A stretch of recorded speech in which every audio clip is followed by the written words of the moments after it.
Hello everyone, welcome you all for commerce classes.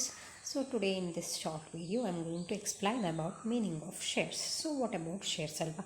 So shares anta andre adna ಏನಂತ ಕರಿತೀವಿ ಅಂತ ಅಂದರೆ unit of A company ಅಂತ ಕರಿತೀವಿ. ಸೊ ಯೂನಿಟ್ ಆಫ್ ಕಂಪನಿ ಅಂತ ಅಂದರೆ ಏನು, ನಾವೇನಾದರೂ ಆ ಶೇರ್ಸನ್ನು ಪರ್ಚೇಸ್ ಮಾಡಿದ್ರೆ ಅದರಲ್ಲಿ ನಮಗೆ ಏನಾಗುತ್ತೆ ಅಂತ ಅಂದರೆ ಓನರ್ಶಿಪ್ಪಿನೇ ಕಂಪನಿ. ಸೊ ನಮಗೆ ಕಂಪನಿಲಿ ಒಂದು ಓನರ್ಶಿಪ್ ಸಿಗ್ತಾ ಹೋಗುತ್ತೆ ಅಂತ. ಸೊ ನಾವು small part of the company ನಾವೇನು ಮಾಡ್ಬೋದು, ಓನ್ ಮಾಡ್ತಾ ಹೋಗ್ಬೋದು. ಈಗ ಎಷ್ಟು ಶೇರನ್ನು ನಾವು ಪರ್ಚೇಸ್ ಮಾಡ್ತೀವೋ ಸೊ ಅಷ್ಟು ಪರ್ಸೆಂಟ್ ಆಫ್ ಕಂಪನಿ ಓನರ್ಶಿಪ್ ನಮಗೇನಾಗ್ತಾ ಹೋಗುತ್ತೆ, ಇನ್ಕ್ಲೂಡ್ ಆಗ್ತಾ ಹೋಗುತ್ತೆ. ಸೊ ಅದನ್ನು ನಾವೇನಂತ ಕರಿತೀವಿ, ಶೇರ್ ಅಂತ ಕರಿತೀವಿ. ಸೊ ಓನರ್ಶಿಪ್ ನಮಗೆ ಕೀ ಪಾಯಿಂಟ್ಸಲ್ಲಿ ಏನು ಮೆನ್ಷನ್ ಮಾಡಿದ್ದೀನಿ, ನಾನು ಓನರ್ಶಿಪ್ಪನ್ನು ಮೆನ್ಷನ್ ಮಾಡಿದ್ದೀನಿ. So shares give you a partial ownership of company. ಹೌದಾ?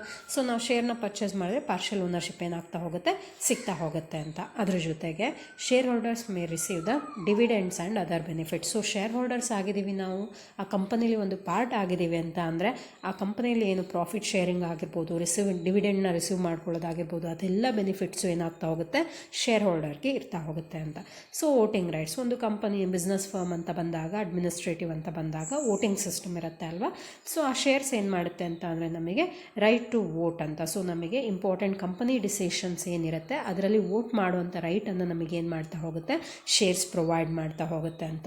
ಅದ್ರ ಜೊತೆಗೆ ಇನ್ನೊಂದು ಬೆನಿಫಿಟ್ ಏನು ಅಂತ ಅಂದರೆ ಇಟ್ ಕ್ಯಾನ್ ಬಿ ಟ್ರೇಡೆಡ್. ಶೇರ್ನ ನಾವೇನು ಮಾಡ್ಬೋದು, ಪರ್ಚೇಸ್ ಮಾಡ್ಬೋದು, ಇಲ್ಲ ಸೆಲ್ ಮಾಡ್ತಾ ಹೋಗ್ಬೋದು ಅಂತ. ಸೊ ಇದೆಲ್ಲ ಬೆನಿಫಿಟ್ ಇದೆ.